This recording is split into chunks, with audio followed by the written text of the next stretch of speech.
여러분 안녕하십니까. 광주 MBC 뉴스투데이입니다. 먼저 오늘의 주요 뉴스입니다.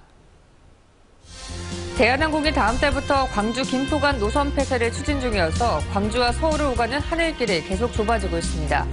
박지원 의원이 이번 총선 수도권에서 야당 간 연대와 연합의 필요성을 거듭 강조했습니다. 세계 수영대회 선수촌으로 쓰일 아파트가 제때 완공되지 못하는 것 아니냐는 우려가 나오고 있습니다. 재개발 지역의 원주민 이주와 철거가 속전속결로 이루어져야 할 상황에 내몰리고 있습니다. 여수 앞바다에서 제철을 맞은 홍합 수확이 한창입니다. 하지만 수확량은 크게 줄었다고 합니다. 새로 뚫린 호남선 KTX에 밀려서 광주에서 김포로 가는 하늘길이 막힐 위기입니다. 이어지는 승객수 부진에 대한항공이 당장 다음 달부터 김포 광주 간 노선 운항 중단을 추진 중입니다. 김인정 기자입니다. 대한항공이 하루 2회 운항하던 김포 광주 간 노선을 오는 3월 27일부터 중단하기 위해 국토교통부와 협의를 시작했습니다. 호남선 KTX 개통 뒤부터 탑승률이 50%대에서 20%대로 급감하면서 한 해 40억 원가량 적자가 난 데 따른 겁니다. 아시아나항공 역시 이미 지난해 7월 김포 광주 노선을 하루 5차례에서 3차례로 줄였습니다. 남은 3회도 탑승률이 10% 줄며 적자가 커지고 있어 노선 중단을 고민할 수밖에 없다는 입장입니다. 광역시급 지방 항공 노선이 중단되는 건 지난 2007년 김포 대구 노선 폐쇄 뒤 9년 만입니다. 광주 공항의 기능이 크게 위축되고 있는 겁니다. 비즈니스 하는데 좀 타이트하지 않을까 싶습니다. 저 같은 경우는 예를 들어서 반대라면 1박 2일로 와야 돼요. 네, 그런 점이 좀 불편하다고 생각합니다. 예전에는 훨씬 더 저녁에 갈 수도 있었고 하지만 그런 선택이 좀 줄어드는 건 아쉬운 거죠. 광주시는 대한항공 측에 대신 광주 제주 간 노선이라도 늘려달라고 요청해둔 상황입니다. 김포 노선은 간편한다고 하더라도 그에 따른 편수는 제주 노선에 대해서 더 추가 증편을 요구를 했습니다. 그래서 시에서는 그게 기본적인 방침입니다. 광주공항이 수도권 관문 역할을 상실할 위기에 처하자 무안공항 통합 문제도 재거론되고 있습니다. 그러나 민간공항만 받겠다는 전라남도와 군공항과 패키지로 가져가라는 광주시의 입장이 여전히 평행선을 그리고 있어 시간만 끄는 사이 광주공항이 식물공항으로 전락할 우려가 커졌습니다. MBC 뉴스 김인정입니다. 재개발이 추진되고 있는 광주 계림 8구역에는 수영대회 선수촌이 지어지고 있습니다. 그런데 대회 전까지 선수촌을 완공하지 못할 거라는 우려가 제기되고 있습니다. 송정근 기자입니다. 수영대회 선수촌이 들어서는 광주 계림 8구역 재개발 지역. 재개발 조합이 시행사인 호방건설과 협의해 제출한 사업 추진 내역입니다. 지난해 10월에 제출한 내용보다 추진 일정이 전체적으로 2개월가량 뒤로 늦어졌습니다. 하지만 조합 측은 공사 일정을 앞당길 수 있다며 제때 완공에는 문제가 없다는 입장입니다. 그렇지만 광주시는 화정동 유대회 선수촌을 예로 들면서 완공에 차질을 빚지 않을까 우려하고 있습니다. 노후된 아파트를 재건축하는 유대회 선수촌의 경우 광주시의 전폭적인 지원에도 원주민 이주 및 철거에 8개월이 걸렸습니다. 반면 단독주택과 상가 등이 밀집해 있는 계림 8구역의 경우 보상 등이 더 까다로운 재개발 방식인데도 유대회 선수촌의 절반인 4개월이면 가능하다고 보고 있기 때문입니다. 게다가 광주시도 이번에는 별다른 도움을 주기 어렵다는 입장입니다. 이주하고 철거 시 그 기간 중에 조합원의 분쟁이 발생 시에는 저희 시의 발생 시에는 선수촌 활용이 어렵지 않을까 좀 의심이 듭니다. 똑같은 재개발 방식인 학동 3구역은 계림 8구역보다 조합원 수가 150명이 적었지만 이주와 철거에 10개월이 걸렸습니다. 게다가 조합장 해임 문제를 놓고 조합과 비대위가 또다시 내용을 겪으면서 아파트를 수영대회 전까지 완공하지 못하는 것 아니냐는 우려가 커지고 있습니다. 때문에 수영대회 선수촌으로 사용하기 어렵지 않냐는 목소리도 있습니다. 이런 문제들이 자꾸 논란이 발생하게 되면 사실 세계 수영 선수권대회 운영과 관련해서 상당히 큰 문제로 대두되지 않을까 하는. 차질을 빚어서는 안 될 수영대회 선수촌 건설을 놓고 시간 싸움이 시작됐습니다. MBC 뉴스 송정근입니다.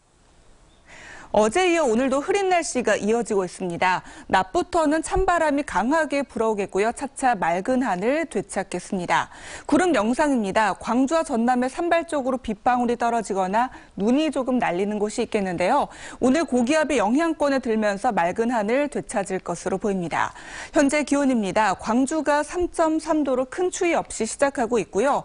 낮에는 어제보다 1도에서 2도가량 더 오르겠습니다. 무안 5도, 목포 7도가 예상되고요. 곡성 구례 9도, 광양시 1도까지 오르겠습니다. 날씨였습니다.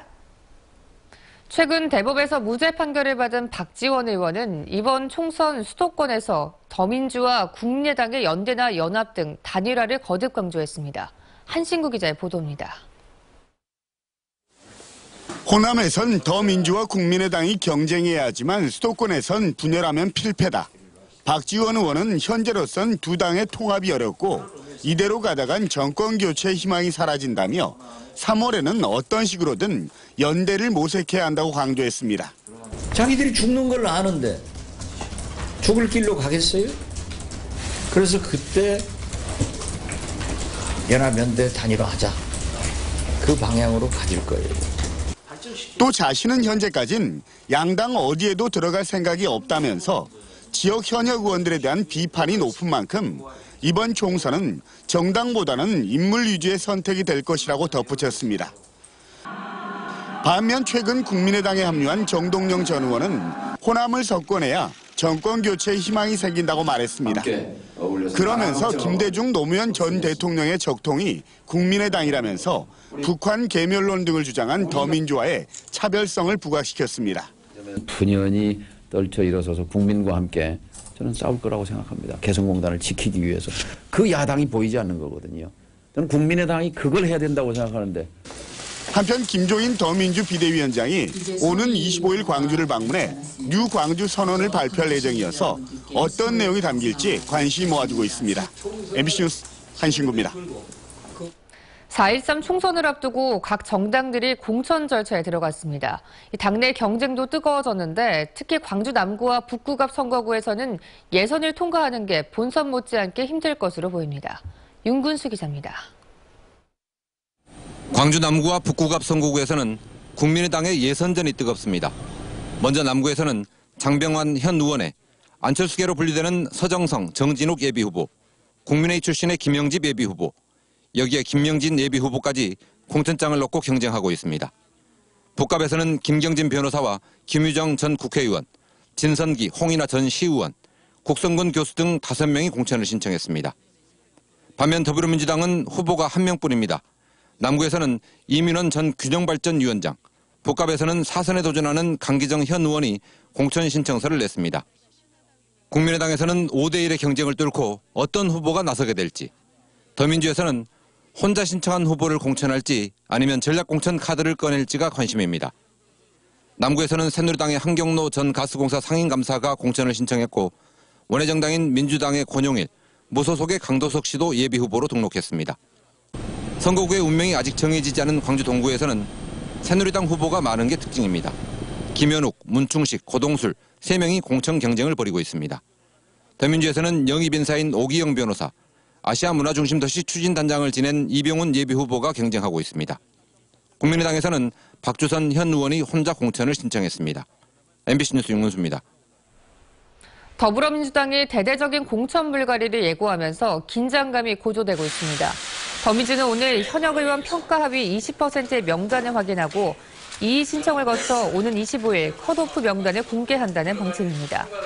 또 3선 이상의 중진 가운데 절반, 재선 이하 의원의 30%를 물갈이 대상으로 놓고 공천관리위원 가부 투표로 심사 여부를 결정하기로 했습니다. 이에 따라 더민주는 현역 의원의 40% 이상이 물갈이 대상에 포함될 것으로 보입니다.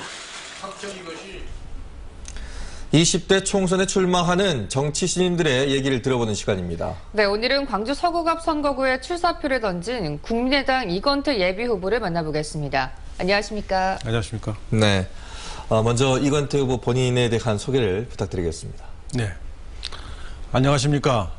저는 국민의당 서구갑 국회의원 예비후보 이건태입니다. 저는 전남 영암에서 태어나 광주 숭의중학교와 광주 제1고등학교를 졸업하고 고려대학교 법과대학 4학년 때 사법시험에 합격한 후 군 법무관을 마치고 검찰에 입문하여 20년 4개월간 검사로서 일하였습니다. 검찰에서 저는 실력과 신망을 인정받은 준비된 국회의원 후보입니다. 네, 20여 년간 검찰 생활을 끝내고 정치에 뛰어든 계기와요. 또 국민의당을 선택한 배경이 궁금한데요. 네. 지금의 박근혜 정부는 내치와 외치 모든 면에서 실패한 정권이라고 생각합니다. 그럼에도 더불어민주당은 견제와 감시를 못하였고 수권 능력도 인정받지 못하였습니다.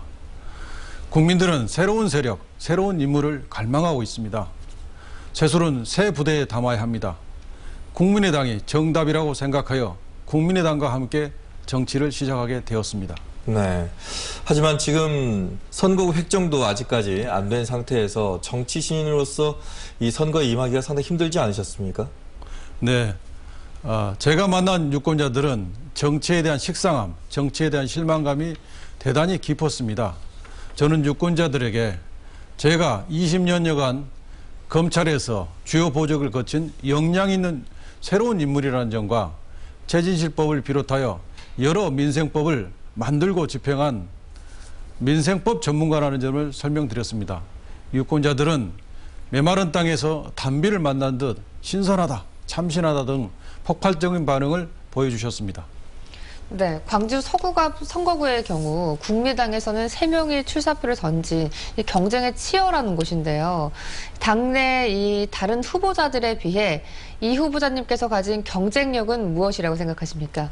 네, 저는 광주 숭희중학교와 광주 제1고등학교를 졸업하고 특히 중학교 3학년 때 5.18 광주 민주화운동을 현장에서 겪은 광주의 아들입니다. 저는 광주의 아들로서 중앙무대에서 풍부한 경험과 인적 네트워크를 구축하였습니다. 저는 이것을 자산으로 광주를 위해서 봉사하는 정치를 시작하려고 합니다. 또 하나는 저는 아직 40대의 젊은 새 인물입니다. 이 점이 저의 강점이라고 생각합니다. 네. 지금 출마하신 서구갑 같은 경우에는 현안들이 많습니다. 네. 이 현안들을 해결하기 위한 어떤 공약을 제시하셨을 텐데요. 말씀해 주실까요? 네. 네. 저희 국민의당 광주시당은 최근 광주 시민들을 대상으로 설문조사를 실시하였습니다. 시민들은 광주에서 가장 시급하게 해결해야 할 문제로 일자리 문제를 들었습니다. 일자리 문제 해결의 가장 근본적인 대책은 기아자동차 100만 대 생산 기지화의 시급한 달성입니다. 저는 제가 국회의원이 된다면 4년 동안 이 문제에 매진하여 해결책을 찾도록 하겠습니다.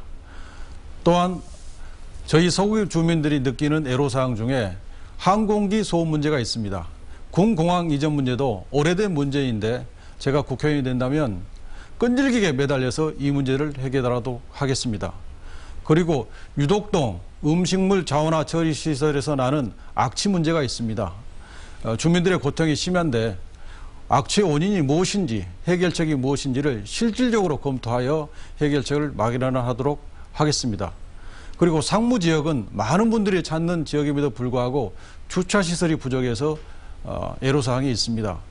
공영주차장을 확보하여 지역 경제 활성화에 도움이 되도록 하겠습니다. 네. 자, 오늘은 서구갑의 국민의당 이건태 예비후보와 얘기를 나눠봤고요. 내일은 광주 남구의 국민의당의 김명진 예비후보와 얘기를 나눠보도록 하겠습니다. 아침 일찍 나와주셔서 고맙습니다. 네, 감사합니다. 목포 교도소에서 지난달 말 50대 무기수가 숨진 사실이 뒤늦게 드러났습니다. 동료들과 함께 있던 수감실에서 자살을 기도한 것으로 보입니다. 김진선 기자입니다. 목포 교도소에 수감 중이던 54살 박모 씨가 목을 맨 채 발견된 건 지난달 23일 새벽 1시 45분쯤. 박 씨와 함께 6인실에 수감 중이던 동료 재소자가 발견했습니다. 교도소 직원들이 곧바로 병원으로 옮겼지만 끝내 숨졌습니다. 박 씨가 가족들에게 쓴 유서도 발견됐습니다. 숨 직접 발견한 게 아니고 시도한 걸 발견했죠. 재생활동하는데. 4년 전 용인 청부살인 사건 당시 부동산 업자를 살해할 것을 교사했던 박 씨는 무기징역을 선고받고 지난해 1월부터 목포교도소에 수감됐습니다. 교도소 작업장에서 모은 도구들을 이용해 스스로 목숨을 끊은 것으로 검찰은 보고 있습니다. 교도소 측은 박 씨가 다른 재소자들과 원만한 관계를 유지했다며 내부 문제는 아니라고 선을 그었습니다. MBC 뉴스 김진선입니다. 상관에게 뇌물을 전달하려다 적발된 경찰관들에게 중징계가 내려졌습니다. 전남지방경찰청은 승진 인사와 관련해 뇌물을 주고받으려 한 경찰관 3명에 대한 징계위원회를 열어 청탁을 알선한 류모 경위를 파면하고 청탁을 받은 최모 경위를 해임, 돈을 건넨 문모 경장에게는 정직 2개월의 처분을 내렸습니다. 이들은 지난달 문 경장이 승진한 뒤 두 경위를 통해서 소속 간부에게 승진 대가 명목의 돈을 건네려다 적발됐습니다.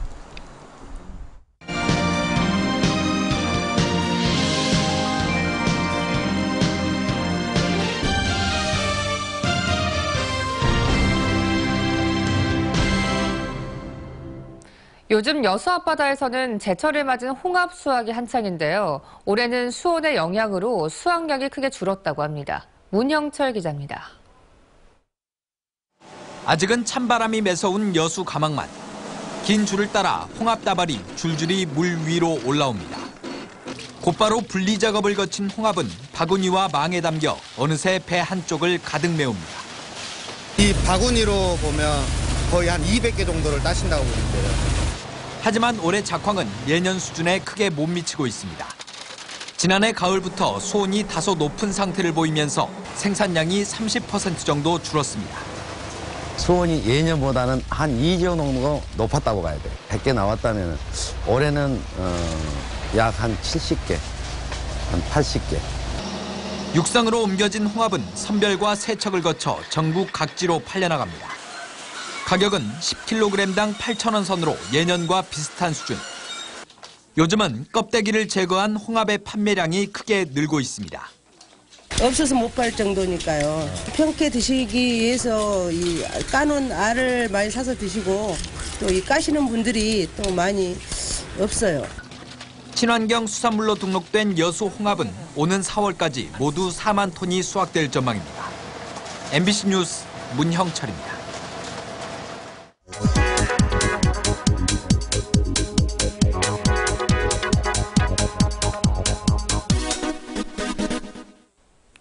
여러분, 광주에서 하루 동안 버려지는 음식물 쓰레기가 얼마나 되는지 아십니까? 광주에서만 하루 평균 500여 톤의 음식물 쓰레기가 배출되고 있는데요. 한 사람이 버리는 양은 광역시에서 가장 많습니다. 음식물 쓰레기 자원화 시설에서는 하루 평균 450여 톤을 처리하고 있습니다. 하루에 처리할 수 있는 양보다 훨씬 많은 양을 버리고 있으니 음식물 쓰레기 줄여야겠죠. 생활 속 음식물 줄이는 방법. 먹을 만큼 덜어먹기, 냉장고 속 재료 메모하기, 투명 용기에 음식물 보관하기가 있습니다. 그리고 음식물인 것과 아닌 것을 분류하는 습관도 중요한데요. 악취 없이 쾌적하고 깨끗한 지역 만들기에 우리 함께 노력해보는 건 어떨까요? 지금까지 카드뉴스였습니다. 폐쇄를 앞두고 있는 광주 상무 소각장의 활용 방안을 되찾기 위한 논의가 본격화됐습니다. 광주시는 어제 상무 소각장에서 주민 대표 등이 참석한 가운데 용역 착수 보고회를 열고 향후 추진 방향을 설명했습니다. 그동안 상무 소각장 활용 방안으로는 환경 관련 시설이나 복합 문화 시설, 체육 시설이나 관광 시설 등을 건립하자는 의견이 다양하게 나왔습니다. 상무 소각장은 오는 11월 광주 남구의 가연성 폐기물 연료화 생산 시설이 완공되면 폐쇄될 예정입니다. 올해 광주 전남 지역의 땅값이 4% 이상 상승했지만 전국 평균보다는 낮은 것으로 나타났습니다. 국토교통부에 따르면 올해 1월 1일 기준 전국 땅값이 지난해보다 평균 4.47% 상승한 가운데 광주는 4.35%, 전남은 4.39%가 올랐습니다. 전남은 광주 전남 공동혁신도시의 공공기관 입주 등으로 광주는 북구 첨단 2지구 택지개발 등으로 각각 땅값이 크게 상승했습니다. 정부의 전기차 보급 정책에 따라 전남 지역 지자체도 지원에 나선 가운데 시군별로 지원액과 보급 대수의 차이가 큰 것으로 나타났습니다. 순천시는 전기차 정부 보조금 1,200만 원에 지방비로 차량 한 대당 800만 원을 더해 모두 92대 2천만 원씩을 지원하며 여수시는 500만 원을 더해 20대에 각각 1,700만 원을 지원합니다. 광양시는 별도의 지원 예산을 편성하지 않아 정부 보조금 수준 그대로 보급이 이뤄지며 대상 차량도 5대로 전남에서 가장 적었습니다. 광주 전남 기자협회는 호남대 공자학원과 중국 전문가 양성을 위한 양해각서를 맺었습니다. 두 기관은 중국어회화 기자 특별반을 열어 기자들을 교육시키는 한편 차이나 플랜들리를 위해 기자들을 대상으로 한 중국 바로 알기 교육 프로그램을 운영하기로 했습니다. 어제는 상원이라고 불리는 정월 대보름이었습니다. 이 세식 풍속에서는 설날만큼 중요한 날이기도 한데요. 나주에서 정월 대보름에 맞아 의미 있는 행사가 열렸다고 합니다. 이미지 리포터입니다. 나주목 관아의 객사인 금성관. 조선시대 관복을 입은 사람들이 정성스럽게 제사를 지냅니다. 우리 나주 시민의 단결과 하나이다. 망걸예란 조선시대의 왕과 왕비의 탄신일 또는 설이나 정월대보름 등 명절에 국가가 운영하는 객사에서 나라와 백성, 왕에게 충성을 다짐하던 의례입니다. 이번 현대적으로 재해석하여서 국태 민안과 나주 시민의 풍요롭고 행복한 삶을 기원하는 기원제로 변형하여서 오늘 제를 모시게 되었습니다. 기원제 후 이어진 신명나는 우리가락에 분위기가 한껏 살아납니다. 과거 정월대보름이 한 해 농사의 풍년을 소망하고 준비하는 중요한 시기였던 만큼 사람들은 올 한 해에도 행복하기를 소망해 봅니다. 2016년에는 우리 가족을 좀 건강하고요. 뭐 다 건강했으면 좋겠어요. 한 해가 무사히 넘어갔으면 좋겠네요. 다 함께 모여 놀이도 하고 한 해의 운세를 점쳐보는 정월대보름. 모습은 바뀌었지만 복을 기원하는 마음은 계속 내려오고 있습니다. MBC 뉴스 이미지입니다.